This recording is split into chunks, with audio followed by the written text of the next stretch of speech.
उत्तर प्रदेश में एमएलसी चुनाव का मतदान अभी लगातार जारी है। हम आपको बताएं कि लगभग 2 बजे तक मतदान कुल 65% हुआ है। वहीं अगर हम रायबरेली एमएलसी चुनाव की बात करें तो आप साफ तौर से तस्वीरों में देख सकते हैं प्रशासन शासन के द्वारा सारी तैयारियां चाक चौबंद कर दी गई हैं। सभी अपना अपना मताधिकार कर रहे हैं और सुबह काफी भीड़ देखी गई। हालांकि गर्मी की वजह से दोपहर में मतदान केंद्रों में सन्नाटा भी दिखाई पड़ा। वहीं अगर हम हरचंदपुर की बात करें तो हरचंदपुर में कुल 129 वोटरों में 124 वोट अभी तक डाली जा चुकी हैं। किसी ब्लॉक में स्थिति साफ हो गई है कि लगभग सारे वोटर्स ने अपने अपने मताधिकार का प्रयोग कर लिया है। वहीं अगर हम सरेनी की बात करें, दलमऊ की बात करें, राही ब्लॉक की बात करें तो अधिकतर वोटरों ने अपने मताधिकार का प्रयोग कर लिया है। लगभग अभी तक नया अपडेट हमारे पास में आया है, एक्सक्लूसिव अपडेट हम आपको दे रहे हैं। लगभग 2 बजे के बाद जो रुझान आया है, जो परसेंटेज आया है, वो 88% के आसपास अभी तक मताधिकार का प्रयोग किया जा चुका है। और इससे पहले हमने आपको स्थितियां 2 बजे के आसपास की बताई थी और अभी हम आपको लेटेस्ट अपडेट ये दे रहे हैं कि 88% मताधिकार का प्रयोग किया जा चुका है। एमएलसी चुनाव में भाजपा के एमएलसी पद के प्रत्याशी दिनेश प्रताप सिंह, जो कि उत्तर प्रदेश में मंत्री भी हैं, और वहीं अगर समाजवादी पार्टी की बात करें तो समाजवादी पार्टी से वीरेंद्र यादव, जो कि समाजवादी पार्टी के जिला अध्यक्ष भी हैं, वो चुनावी मैदान में इस समय डटे हुए हैं। S7 के लिए गौरव द्विवेदी, अनुपम मिश्रा, आकाश बारी की रिपोर्ट।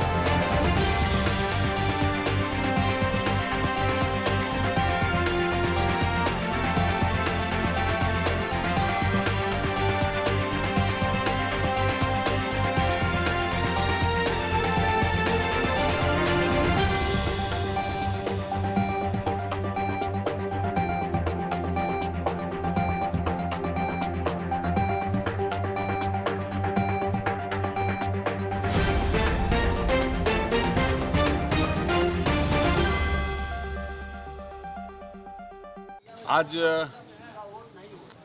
विधान परिषद स्थानीय प्राधिकारी क्षेत्र से विधान परिषद के प्रत्याशी के लिए निर्वाचन हो रहा है और मतदान हो रहा है राही ब्लॉक में। मैं प्रत्याशी हूं भारतीय जनता पार्टी का। इसके कारण बूथ पर व्यवस्था देखने मेरी जिम्मेदारी है आना, और उसी क्रम में मैं यहां पर उपस्थित हूं। और मुझे एहसास हो रहा है कि राही विकासखंड का सम्मानित मतदाता, प्रधान, क्षेत्र पंचायत सदस्यगण, सभासदगण सभी हमको ईमानदारी से सब वोट कर रहे हैं, क्योंकि हमने 12 वर्षों से लगातार बिना किसी भेदभाव के विनम्रता के साथ सबकी सेवा की है, सबका विकास किया है, सबका सम्मान किया है। इसलिए भारी मतों से राही विकासखंड और रायबरेली जनपद में भारतीय जनता पार्टी के प्रत्याशी के रूप में हमें विजय मिलने की पूरी उम्मीद है।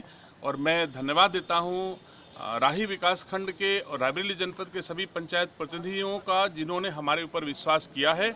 और मैं उन्हें भी भरोसा दिलाता हूं आपके माध्यम से कि एक एक पंचायत प्रतिनिधि, बीडीसी, सभासद का हमेशा सम्मान रहेगा। उनके मत का हमेशा मैं महत्व समझूंगा, सम्मान करूंगा और उनके विकास करने का प्रयास, उनके क्षेत्रों का विकास करने का हर संभव प्रयास करूंगा। प्रत्याशी का कोई नाम नहीं लिया, हमने अपील छापी तो भी मैंने अपने मतदाताओं की कैसे सेवा करूंगा, मैंने इसकी बात की है। मैंने कभी किसी दूसरे प्रत्याशी का नाम नहीं लिया है, ना किसी मतदाता के पास जाकर के मैंने किसी प्रत्याशी का नाम लिया है, और ना ही मैंने मीडिया के सामने किसी प्रत्याशी का नाम लिया है, ना ही मैंने किसी दूसरे प्रत्याशी का किसी प्रशासन में कोई नाम लिया है। तो मैं समझता हूँ मेरा नाम और पंचायत प्रतिनिधियों का नाम, इन दोनों के बीच में किसी तीसरे की आवश्यकता नहीं है।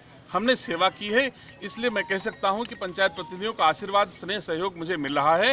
विपक्ष क्या कहता है ये उनका काम है, अगर वो जो कहते हैं उनसे आप जवाब ले सकते हो, लेकिन मेरा जवाब मुझसे लीजिए कि मैं पंचायत प्रतिनिधियों की सेवा कर रहा हूं और उनकी सेवा करूंगा। विपक्ष के बारे में मुझे कुछ नहीं कहना है। बढ़े, हमारा देश का विकास हो और हम लोग बहुत आगे बढ़ें। इसे सबको विकास मेन है और सुरक्षा मेन है। हम सबको सुरक्षित रहना है और इसी मुद्दे को लेकर हम लोग आगे बढ़ रहे हैं। इसी को लेकर वोट किया हमने। अगर देखा जाए इस बार मतदाताओं में काफ़ी उत्साह देखने को मिल रहा है, उसको लेकर क्या कहेंगे? ये तो होना ही चाहिए, उत्साह होना चाहिए और हम लोग को आगे बढ़कर अपने देश के में भाग लेना चाहिए हर गतिविधियों में। वोट हमारा अधिकार है और हम सबको वोट करना चाहिए। मेरा मुद्दा सिर्फ एक है, रायबरेली का विकास। जो रायबरेली विकास से बहुत पीछे है, सबके विकास हो चुके हैं, लेकिन अब मैं चाहती हूँ कि रायबरेली का हर गली, हर मोहल्ला, हर नाला, नाली, सीवर, इनका सबका विकास हो। रायबरेली के विकास के नाम पर मैंने वोट दिया है। आज हम लोग विधानसभा सदस्य के निर्वाचन में वोट डालने आए हैं। हमारा मुद्दा शहर का विकास, वार्ड का विकास और हमारे मानदेय और हमारे जो सभासदों को कोई अधिकार नहीं है, अधिकारों को लेकर के हमने वोट डाला है। विकास के मुद्दे पे मतलब वोटिंग करने आए हैं। बाकी हम अपने आप को कभी ऐसा महसूस नहीं करते कि हम ऐसे हैं। नमस्कार, S7 न्यूज़ नेटवर्क पे आपका स्वागत है। जैसा कि आप सब जानते हैं, आज MLC चुनाव का मतदान लगातार जारी है और लोगों के द्वारा कहीं ना कहीं मतदान किया जा रहा है। लगभग 2 बज चुके हैं और जहां तक अनुमानित एक लगाया जा रहा है कि अब तक 88% मतदान हो चुका है। हम आपको बता दें कि रायबरेली से भाजपा की तरफ से दिनेश प्रताप सिंह प्रत्याशी हैं, वहीं दूसरी तरफ सपा की तरफ से वीरेंद्र यादव सपा की तरफ से प्रत्याशी बनाए गए हैं। सुबह से ही लगातार मतदान जारी है, लोग लगातार आकर यहाँ पर मतदान कर रहे हैं। जैसा कि आप सब जानते हैं, इसमें ग्राम प्रधान और BDC सभी मतदान कर रहे हैं। उसी के चलते लगातार यहाँ पे मतदान लगातार जारी है। अभी तो आप एक अनुमान लगा सकते हैं कि जब तक शाम हो जाएगी तब तक कितना मतदान पड़ेगा, लेकिन लोगों के द्वारा मतदान किया जा रहा है। अभी दोपहर का समय है, कहीं ना कहीं लोग इस वक्त थोड़ा सा मतदान कम भी है। आप मेरे पीछे देख सकते हैं, अभी सन्नाटा पसरा हुआ है, लेकिन आने वाले समय पे दिखता है जैसे जैसे शाम होगी थोड़ा मतदान प्रतिशत में तेजी भी आएगी। ऐसे में आपको आज सुबह से ही लगातार ग्राउंड रिपोर्ट दे रहा है। इसी के चलते इस वक्त मैं राही पे मौजूद हूँ, जहाँ पर आप देख सकते हैं कि यहाँ पे मतदान स्थल बनाया गया है और लोग मतदान करने के लिए यहाँ पे सुबह से आए हुए थे। अब इस वक्त दोपहर का समय है तो थोड़ी सी हल्की सी गिरावट आई है। शाम तक होते होते हो सकता है कि शायद मतदान में तेजी आएगी। ऐसे में आपको लगातार आज सुबह से ग्राउंड रिपोर्ट दिखा रहा है।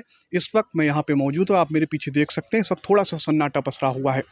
एक अनुमानित लगभग अगर बोला जाए तो लगभग 88% मतदान होने की चांसेस हैं।